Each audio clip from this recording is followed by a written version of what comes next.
Hi, ನಾನು Sandeep from tech in Kannada. ನಿಮಗೆ ಇವತ್ತೊಂದು ವಿಡಿಯೋದಲ್ಲಿ ದುಡ್ಡಿನ ಬಗ್ಗೆ ಮಾತನಾಡ್ತಾ ಇದ್ದೀನಿ. ನಾವು ದುಡ್ಡಿದ ದುಡ್ಡನ್ನು ಯಾವ ರೀತಿ ಉಳಿಸೋದು, ಯಾವ ರೀತಿ ಬೆಳೆಸೋದು, ನನ್ನ ಎಕ್ಸ್ಪೀರಿಯನ್ಸನ್ನು ಮಾತ್ರ ನಾನು ಈ ಒಂದು ವಿಡಿಯೋದಲ್ಲಿ ಶೇರ್ ಮಾಡ್ತಾ ಇದ್ದೀನಿ. ನಾನು ಇವತ್ತು ತಗೋತಿರುವಂಥ ಟಾಪಿಕ್ಕು ಸ್ಮಾಲ್ ಕೇಸಸ್ ಬಗ್ಗೆ ಮುಂಚೆನೂ ಮಾತನಾಡಿದ್ದೀನಿ. ಏನಿದು ಸ್ಮಾಲ್ ಕೇಸ್ನಲ್ಲಿ ಯಾವ ರೀತಿ ಇನ್ವೆಸ್ಟ್ ಮಾಡ್ಬೋದು, ರಿಟರ್ನ್ ಎಷ್ಟೆಲ್ಲ ಸಿಗ್ಬೋದು, ಅಡ್ವಾಂಟೇಜಸ್ ಏನು, ಡಿಸ್ಅಡ್ವಾಂಟೇಜಸ್ ಏನು, ಇದ್ರ ಬಗ್ಗೆ ಕಂಪ್ಲೀಟ್ ಮಾಹಿತಿ ತಿಳಿಸ್ಕೊಡ್ತಾ ಇದ್ದೀನಿ.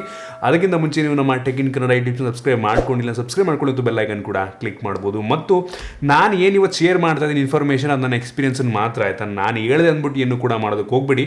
ನನಗನ್ನಿಸ್ದಂಗೆ ಒಂದು ಶೇರ್ ಮಾರ್ಕೆಟ್ನಲ್ಲಿ ಈ ಒಂದು ಶೇರ್ಸ್ ನೀವು ಪರ್ಚೇಸ್ ಮಾಡಬೇಕು ಅಂತಿದ್ದೀರಾ ಅಂತ ಅಂದರೆ ನಿಮಗೆ ನಾಲೆಡ್ಜ್ ಇದ್ದು ಮಾಡಿದ್ರೆ ಒಳ್ಳೆಯದು. ಬೇರೆ ಯಾರೋ ಹೇಳಿದ್ರು ಅಂತಾಗಲಿ ಆ ರೀತಿ ಮಾಡೋದಕ್ಕೆ ಹೋಗ್ಬಿಡಿ. ಇದ್ರ ಬಗ್ಗೆ ಸ್ವಲ್ಪ ಜ್ಞಾನವನ್ನು ತಿಳ್ಕೊಂಡು ನಿಮಗೇನಾದರೂ ಒಂದು ವಿಷಯ ಗೊತ್ತಿದೆ ಅಂತ ಅಂದರೆ ನೀವು ಇನ್ವೆಸ್ಟ್ ಮಾಡಿದ್ರೆ ಚೆನ್ನಾಗಿರುತ್ತೆ. ಗೊತ್ತಿಲ್ಲದೆ ಯಾರೋ ಹೇಳಿದ್ರು ದುಡ್ಡು ಅಷ್ಟೊಂದು ರಿಟರ್ನ್ ಬರುತ್ತೆ ಅಂತ ಹೇಳ್ಬಿಟ್ಟು ಯಾರು ಕೂಡ ಮಾಡೋದಕ್ಕೆ ಹೋಗಬೇಡಿ.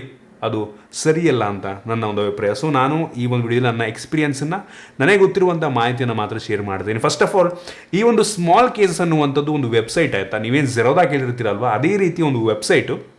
ಇದೊಂದು ರೀತಿ ಮ್ಯೂಚುವಲ್ ಫಂಡ್ ರೀತಿ. ಇವರು ಒಂದು ಪ್ಲ್ಯಾಟ್ಫಾರ್ಮನ್ನು ಕೊಟ್ಟಿದ್ದಾರೆ.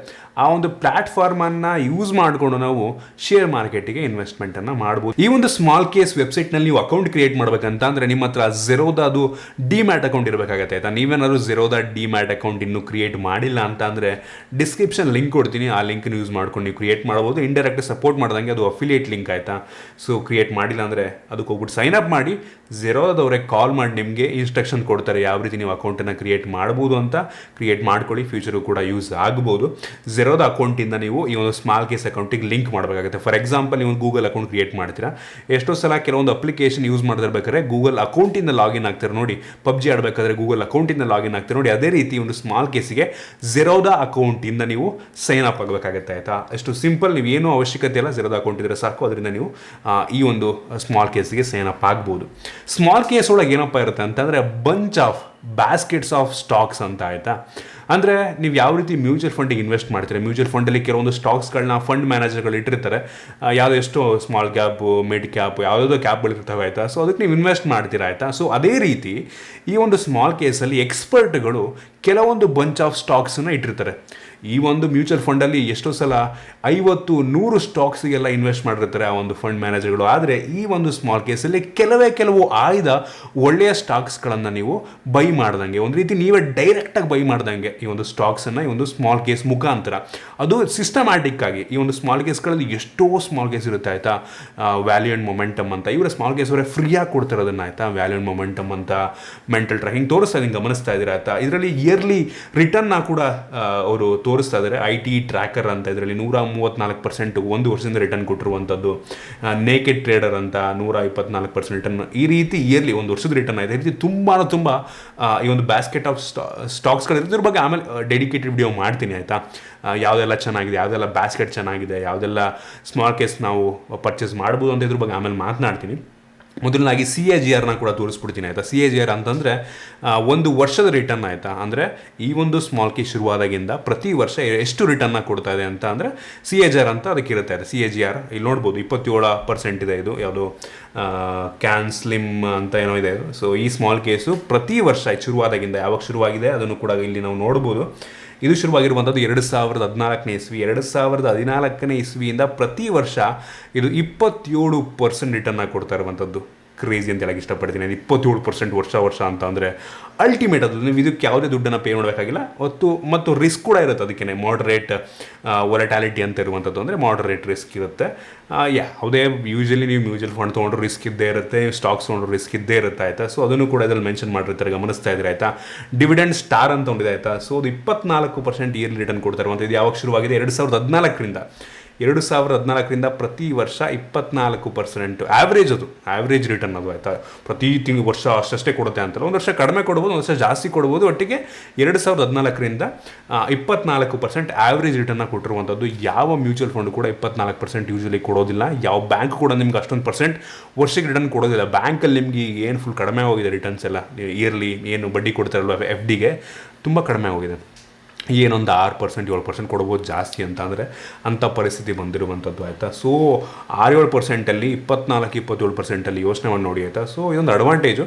ಮ್ಯೂಚುವಲ್ ಫಂಡಿಗೆ ಕಂಪೇರ್ ಮಾಡಿದ್ರೆ ಏನಕ್ಕೆ ಒಂದು ಸ್ಮಾಲ್ ಕೇಸ್ ಅಡ್ವಾಂಟೇಜ್ ಅಂತ ಅಂದರೆ ನಿಮಗೆ ಯಾವಾಗ ಬೇಕೋ ಆ ಟೈಮಲ್ಲಿ ಈ ಒಂದು ಸ್ಮಾಲ್ ಕೇಸನ್ನು ನೀವು ವಿಡ್ರಾ ಮಾಡ್ಕೊಬೋದು. ಸ್ಮಾಲ್ ಕೇಸ್ ಅಂದರೆ ಸ್ಟಾಕ್ಸ್ ಡೈರೆಕ್ಟಾಗಿ ನೀವಿರೋ ಜಸ್ಟ್ ನಾವು ಕ್ಲಿಕ್ ಮಾಡ್ತೀರಾ ಅಷ್ಟೇ. ಕ್ಲಿಕ್ ಮಾಡಿದ ತಕ್ಷಣ ಝೆರೋದ ಅಕೌಂಟಿಂದ ನಿಮಗೆ ಸ್ಟಾಕ್ಸನ್ನು ಬೈ ಮಾಡುತ್ತೆ ಆಯಿತಾ. ಒಂದು ಸಿಂಗಲ್ ಟ್ಯಾಪಲ್ಲಿ ಇವರು ಈ ಸ್ಮಾಲ್ ಕೇಸ್ಗಳನ್ನ ಅಪ್ಡೇಟ್ ಮಾಡ್ತಾ ಇರ್ತಾರೆ. ನಾವು ಪ್ರತಿ ಒಂದು 6 ತಿಂಗಳಿಗೋ 3 ತಿಂಗಳಿಗೋ ಡಿಪೆಂಡ್ ಅನ್ನೋ ಸ್ಮಾಲ್ ಕೇಸು ಅದನ್ನು ಅಪ್ಡೇಟ್ ಮಾಡ್ತಾ ಇರ್ತಾರೆ. ನಾವು ರೀಬ್ಯಾಲೆನ್ಸ್ ಅಂತ ಮಾಡಬೇಕು. ಅದು ಯಾವಾಗ ಡೇಟ್ ಇರುತ್ತೆ ರೀಬ್ಯಾಲೆನ್ಸಿಂದ 3 ತಿಂಗಳಿಗೆ ಒಂದ್ಸಲ ಅಂತ ಇರೋದು ಒಂದು ಸ್ಮಾಲ್ ಕೇಸು.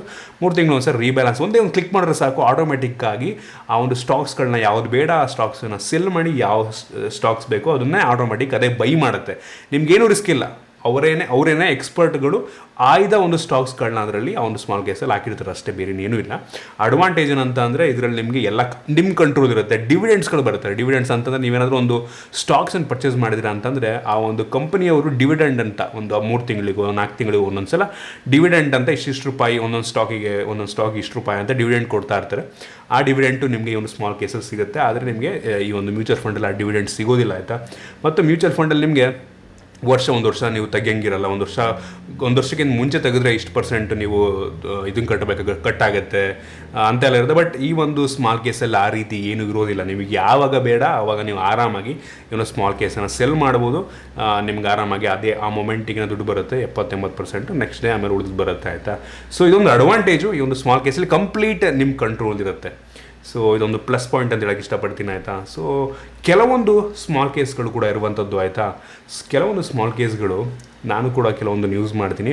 ಪೇಯ್ಡ್ ಸಬ್ಸ್ಕ್ರಿಪ್ಷನ್ ಅಂದರೆ ನೀವು ದುಡ್ಡು ಕೊಟ್ಬಿಟ್ಟು ಅದಕ್ಕೆ ಸಬ್ಸ್ಕ್ರೈಬ್ ಆಗಬೇಕಾಗತ್ತೆ ಆಯಿತಾ. ಗಮನಿಸ್ತಾ ಇದ್ದೀರಾ, ತೋರಿಸ್ತಾ ಇದ್ದೀನಿ ಕೆಲವೊಂದು. ಇದು ವೀಕೆಂಡ್ ಇನ್ವೆಸ್ಟ್ಮೆಂಟ್ ಅಂತ ಇದೆ. ಸೊ ಅವ್ರದ್ದು ಕೆಲವೊಂದು ಸ್ಮಾಲ್ ಕೇಸ್ಗಳು ನೀವು ನಂಬಲ್ಲ ಆಯಿತಾ. 70% CAGR ಇರುವಂಥ ಶುರುವಾರಾಗಿಂದ 70%. ನಾನು ಕೂಡ ಒಂದೊಂದು ಪರ್ಚೇಸ್ ಮಾಡಿದ್ದೀನಿ ಆಯಿತಾ. ಸೊ ಅದು ವರ್ಷಕ್ಕೆ ಒಂದು 10-15 ಸಾವಿರ ರೂಪಾಯಿ ಇರುತ್ತೆ. ನೀವು ಅವ್ರಿಗೆ ಇನ್ವೆಸ್ಟ್ ಮಾಡಿದ್ರಿ ಅಂತ ಅವ್ರಿಗೆ ಕೊಟ್ರಿ ಅಂತ ಅಂದರೆ ಅವ್ರು ನಿಮಗೆ ಸಜೆಸ್ಟ್ ಮಾಡ್ತಾರೆ. ಅವ್ರ ಸ್ಮಾಲ್ ಕೇಸನ್ನು ಸಜೆಸ್ಟ್ ಮಾಡ್ತಾ ಇರ್ತಾರೆ. ಅವರು ವಾರಕ್ಕೆ ಅಪ್ಡೇಟ್ ಕೊಡ್ತಾ ಇರ್ತಾರೆ. ನಾವು ಪ್ರತಿ ವಾರ ಆ ಒಂದು ಸ್ಮಾಲ್ ಕೇಸನ್ನು ರೀಬ್ಯಾಲೆನ್ಸ್ ಮಾಡೋದಿರುತ್ತೆ ಆಯಿತಾ. ಸೊ ನಿಮಗೆ ಕೆಲವು ಜನಕ್ಕೆ ಒಂಥರ ಕನ್ಫ್ಯೂಷನ್ ಅಂತ ಅನ್ನಿಸ್ತಾ ಇರ್ಬೋದು. ಒಂದು ಸಲ ಧುಮುಕಿದ್ರಿ ಅಂತ ಅಂದರೆ ಇದಕ್ಕೆ ನಿಮ್ಗೆ ಹಂಗೆ ಗೊತ್ತಾಗುತ್ತೆ, ನಾಲೆಡ್ಜ್ ಗೇನ್ ಆಗ್ತಾ ಹೋಗುತ್ತೆ. ಸೊ ತಿಳ್ಕೊಳ್ಳಿ, ಈಗ ಒಂದು ಬೇಸಿಕ್ ತಿಳ್ಕೊಳ್ಳಿ ಅಷ್ಟೇ ಆಯಿತಾ.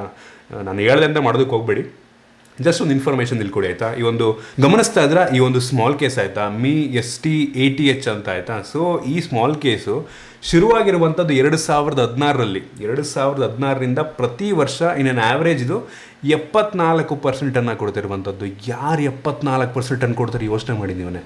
74% ಬೇಡ, 30% ಸಿಗಲಿ ಸಾಕು ನನಗೆ ವರ್ಷಕ್ಕೆ. 30% ನಾನು ಇದಕ್ಕೆ ಸಬ್ಸ್ಕ್ರೈಬ್ ಆಗಿದ್ದೀನಿ ಆಯಿತಾ. ಒಳ್ಳೆ ರಿಟರ್ನ್ ಕೊಡ್ತಾ ಇದೆ ಆ್ಯಕ್ಚುಲಿ ನನಗೆ ಅನ್ನಿಸ್ತಂಗೆ. ನಿಜವಾಗ್ಲೂ ಒಳ್ಳೆ ರಿಟರ್ನ್ ಕೊಡ್ತಾರೆ, ಸುಳ್ಳು ಅಂತ ಹೇಳ್ತೀನಿ ನಾನು ಆಯಿತಾ.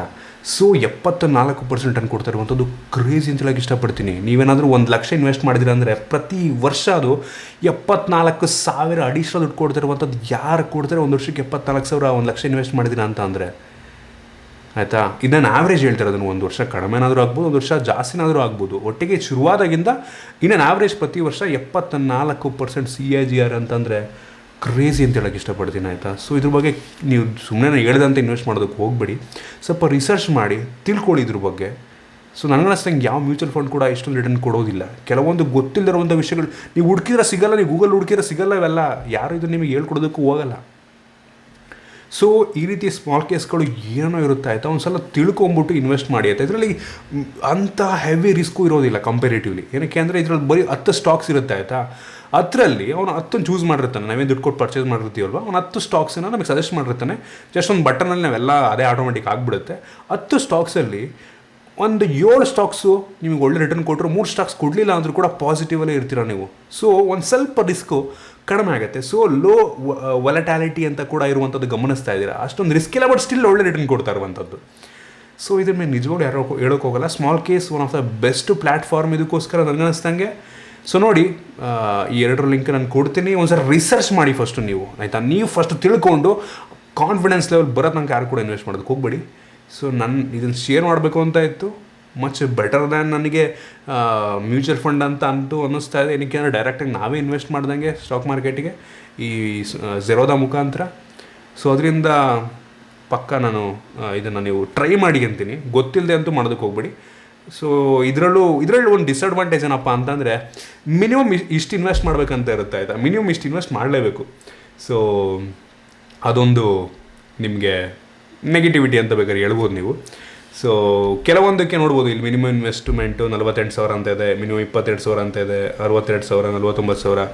ಏನಕ್ಕೆ ಅಂದರೆ ಕೆಲವೊಂದು ಇಷ್ಟು ಸ್ಟಾಕ್ಸ್ ಪರ್ಚೇಸ್ ಮಾಡಲೇಬೇಕು ಅಂತ ಇರುತ್ತೆ, ಅಷ್ಟು ಮಾಡಲೇಬೇಕಾಗತ್ತೆ ನೀವು. ಸೊ ಅದೊಂದು ಡಿಸ್ಅಡ್ವಾಂಟೇಜ್ ಅಂತ ನನಗಂತೂ ಅನ್ನಿಸ್ತು.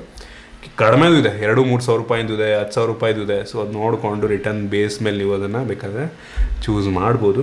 ಸೊ ನಿಮಗೆ ಕೆಲವೊಂದು ಬೇಸಿಕ್ ಥಿಂಗ್ಸ್ ಈ ಒಂದು ಸ್ಮಾಲ್ ಕೇಸ್ ಬಗ್ಗೆ ಗೊತ್ತಾಗಿದೆ ಅಂತ ಅನ್ಕೋತೀನಿ. ಕೆಲವು ಜನಕ್ಕೆ ರಾಕೆಟ್ ಸೈನ್ಸ್ ಅಂತ ಅನ್ನಿಸ್ಬೋದು.